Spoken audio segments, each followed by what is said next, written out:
안녕하세요. 저는 전라북도 김제에 사는 67세 여자입니다. 저는 평생 시댁 농사일을 도우며 살았어요. 30년을 새벽같이 일어나서 논밭에 나가고 모내기하고 추수하고 그렇게 살았죠. 그런데 시어머니가 돌아가시고 유언장이 공개되는 순간 제 인생이 완전히 뒤집혔답니다. 정말이지 너무 억울하고 분하고 그래도 결국엔 통쾌한 마음도 들고 그 모든 이야기를 여러분께 들려드리고 싶어서 이렇게 사연을 보내게 되었어요. 제가 25살에 시집 왔을 때만 해도 전 그냥 평범한 시골 처녀였어요. 부모님이 농사 지으시는 거 도우면서 자랐고 고등학교까지 졸업했지요. 그때만 해도 시골에서 여자가 고등학교 나온 거면 꽤 배운 축에 속했거든요. 중매로 만난 남편 박동수 씨는 4살이었어요. 저보다 15살이나 많았죠. 처음엔 나이 차이가 많아서 부모님도 망설이셨는데 중매쟁이가 그러더라고요. 이 집이 논밭이 얼마나 많은지 아십니까? 김제에서 손꼽히는 부잣집이에요. 따님 시집 가서 고생 안 합니다. 그 말에 부모님이 허락하셨죠. 저도 그냥 부모님 말씀 따랐고요.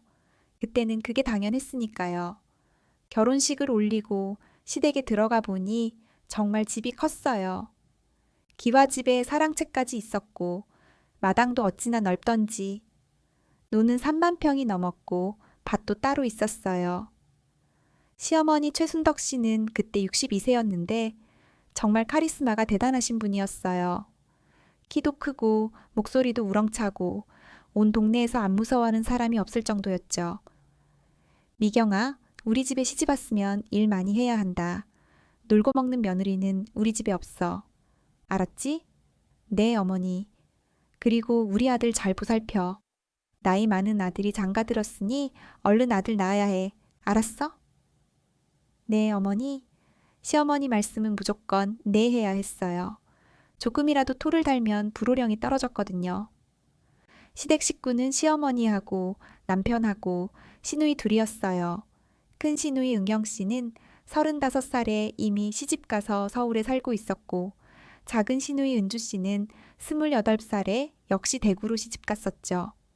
그러니까 시댁에는 시어머니하고 남편하고 저 이렇게 셋이 살게 된 거예요. 결혼하고 첫날부터 일이 시작됐어요. 새벽 4시 반에 시어머니가 제 방문을 두드렸죠. 미경아, 일어나라. 밥 해야지. 네, 어머니. 저는 부스스 일어나서 부엌으로 갔어요. 아궁이에 불을 지피고 소태살을 안쳐서 밥을 지었죠. 그리고 된장찌개를 끓이고 김치를 꺼내고 반찬을 차렸어요. 아침을 먹고 나니 벌써 6시였어요. 그런데 일은 이제 시작이었죠. 미경아, 마당 쓸고 마루 닦고 빨래하고 그 다음에 밭에 나가서 김매기 해라. 네, 어머니. 저는 하루 종일 일했어요. 마당을 쓸고 마루를 닦고 빨래를 하고 밭에 나가서 김을 맸어요. 점심때가 되면 다시 집에 들어와서 밥을 짓고 저녁 때도 마찬가지였죠. 그렇게 한 달을 보냈는데 몸이 너무 힘들더라고요. 손에는 물집이 잡히고 허리는 끊어질 것 같고 밤이 되면 침대에 쓰러져서 그대로 잠들었어요. 남편은 저를 위로해주지 않았어요. 그저 엄마 말씀 잘 들어 하고는 먼저 잠들어 버렸죠. 그렇게 1년이 지났을 때 저는 아이를 가졌어요. 기뻤죠. 드디어 시어머니한테 인정받을 수 있을 것 같았거든요. 어머니, 제가 임신했어요. 그래? 아들이겠지? 아직 모르죠. 병원 가봐야. 아들이어야 돼. 우리 집은 아들 낳아야 한다. 시어머니의 기대는 컸어요. 매일 아들 낳는 음식을 해주시고 아들 낳는다는 기도도 하러 가셨죠. 그런데 태어난 건 딸이었어요. 어머니, 딸이에요. 뭐? 시어머니 얼굴이 돌처럼 굳었어요. 딸을 낳았다고? 죄송해요, 어머니.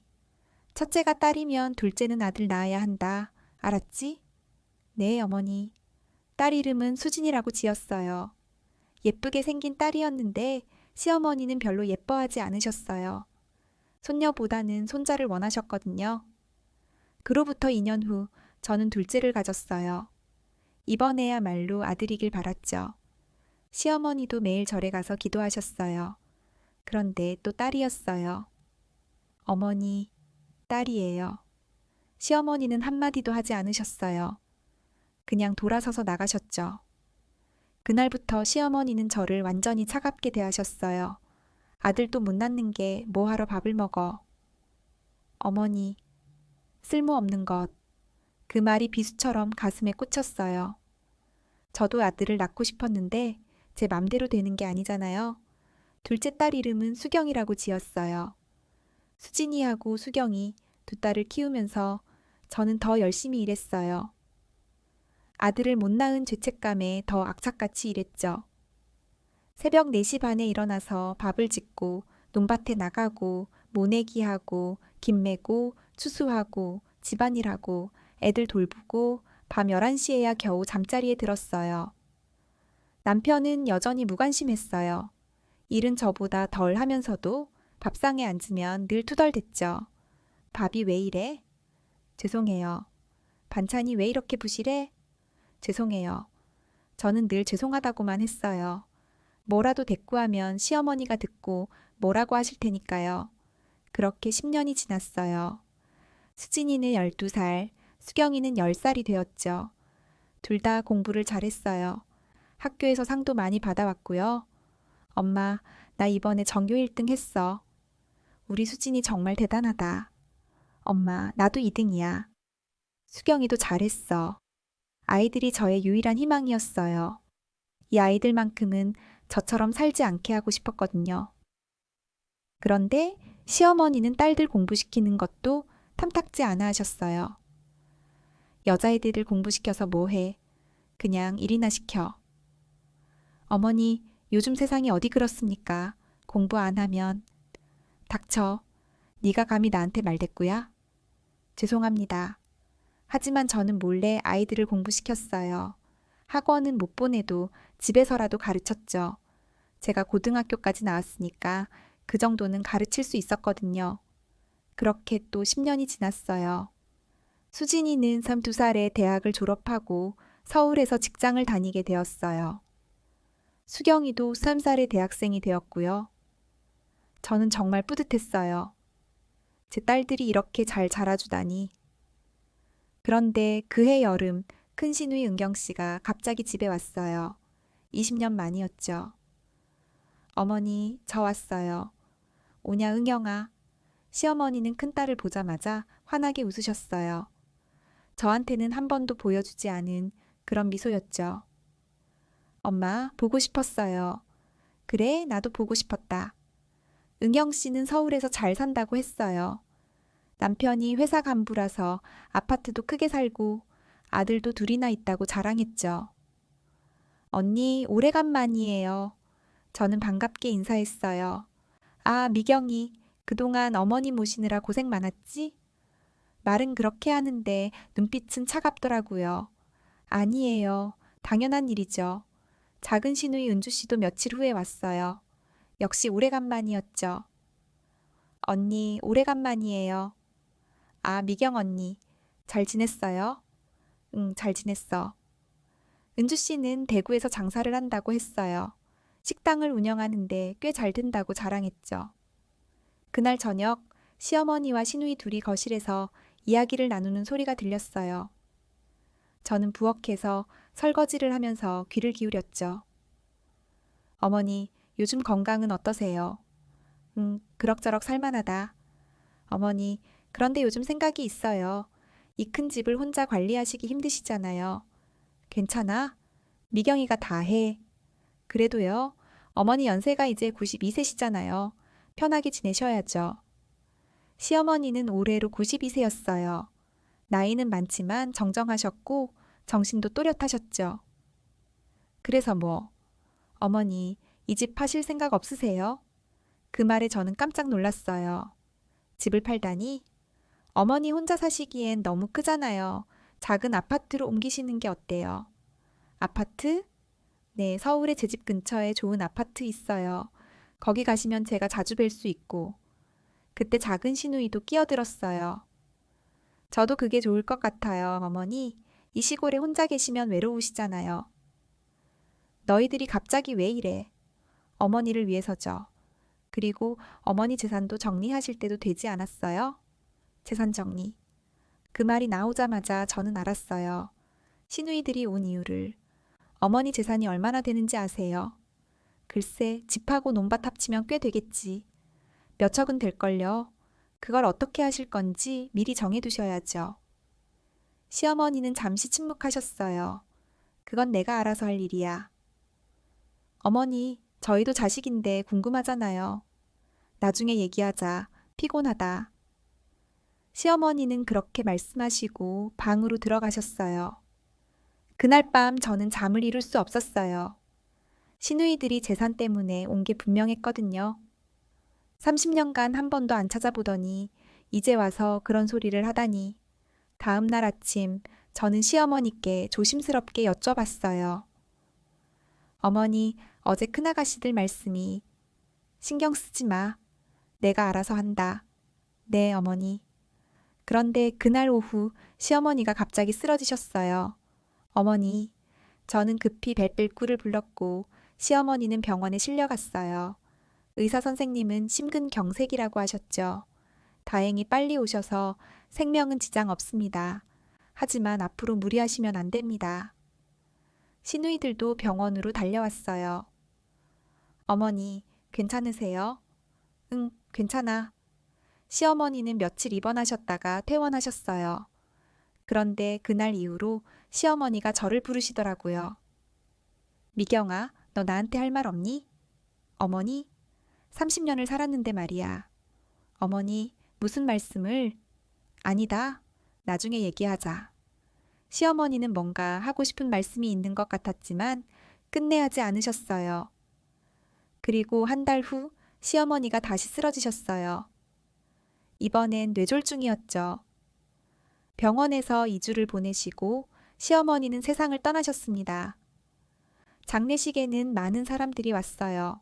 동네 사람들, 친척들, 시어머니를 아는 분들이 다 오셨죠. 며느리가 30년간 잘 모셨다면서요. 고생 많으셨어요. 시어머니가 며느리 자랑 많이 하셨다던데요. 동네 사람들이 그렇게 말했지만 저는 믿을 수가 없었어요. 시어머니가 저를 자랑하셨다고요? 평생 저를 차갑게 대하시던 분이? 장례를 마치고 49제를 지내던 날 변호사가 왔어요. 고인께서 유언장을 남기셨습니다. 가족분들 모두 모여주세요. 유언장, 저는 가슴이 철렁했어요. 시어머니가 유언장을 남기셨다니 거실에 모였어요. 저하고 남편하고 시누이 둘, 그리고 변호사. 변호사가 봉투를 열었어요. 고인 최순덕님의 유언을 낭독하겠습니다. 변호사가 유언장을 읽기 시작했어요. 나 최순덕은 내 재산을 다음과 같이 처분한다.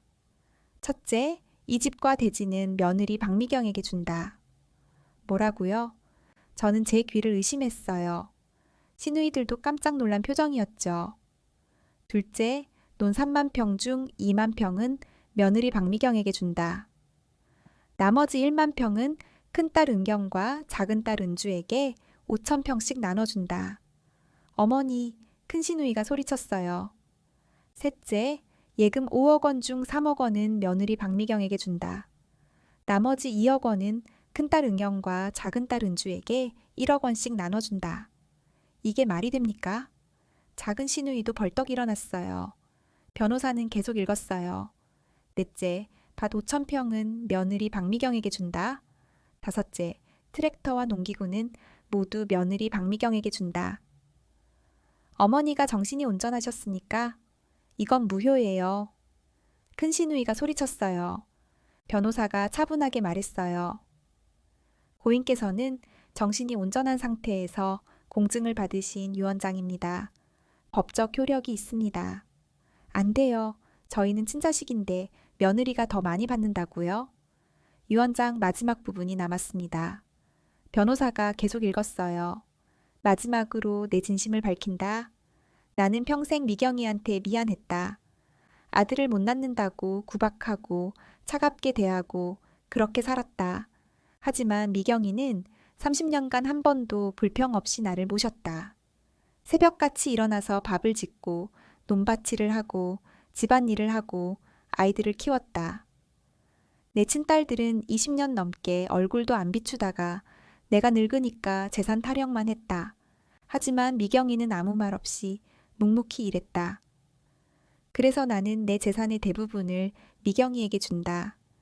미경아, 고마웠다. 그리고 미안했다. 이제라도 네가 편하게 살았으면 좋겠다. 최순덕 변호사가 유언장을 다 읽자 거실은 침묵에 잠겼어요. 저는 눈물이 왈칵 쏟아졌어요. 시어머니가 저를 그렇게 생각하셨다니 이건 말도 안 돼요. 큰 시누이가 소리쳤어요. 저희가 친자식인데 며느리한테 더 많이 준다고요? 이건 무효예요. 이미 말씀드렸지만 이 유언장은 법적 효력이 있습니다. 소송할 거예요. 변호사 선임해서 싸울 거예요. 그건 귀하의 자유입니다만 이기기 힘들 겁니다. 고인께서 공증까지 받으셨으니까요. 시누이 둘은 분을 못 이겨 집을 나가버렸어요. 남편은 멍하니 앉아만 있었죠. 여보, 미안해. 뭐가요? 30년간 내가 당신한테 잘못했어. 엄마 편만 들고 당신 고생하는 것도 모르고. 남편이 처음으로 사과했어요. 이제라도 알았으니 됐어요. 저는 남편을 용서했어요. 그 사람도 시어머니 밑에서 자라면서 그렇게 된 거니까요. 그날 밤 저는 시어머니 방에 들어갔어요. 시어머니 유품을 정리하다가 서랍 속에서 편지 한 통을 발견했어요. 미경이에게라고 적혀 있었죠. 편지를 펼쳤어요. 미경아, 이 편지를 읽을 때쯤이면 나는 이미 세상을 떠났겠지. 내가 평생 너한테 하지 못한 말을 이제라도 하고 싶어서 이렇게 편지를 쓴다. 나는 너를 미워한 적이 없어. 오히려 고마워했고 미안했어. 아들을 못 낳는다고 구박한 것, 차갑게 대한 것 다 내 잘못이야. 나도 시집살이 하면서 똑같이 당했거든.